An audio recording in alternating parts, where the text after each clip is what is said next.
రైతు ప్రతిరోజూ చెట్టు నుంచి జామ తీయడు. ఒకరోజు జామ చెట్టులో ఏదో విచిత్రంగా అనిపించింది.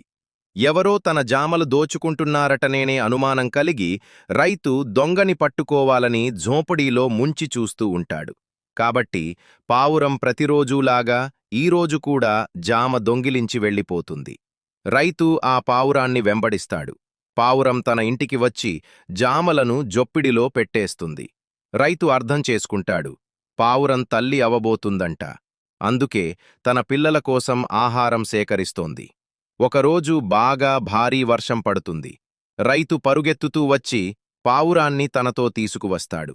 పావురం ఆవాసం నీటిలో పోయిపోతుంది.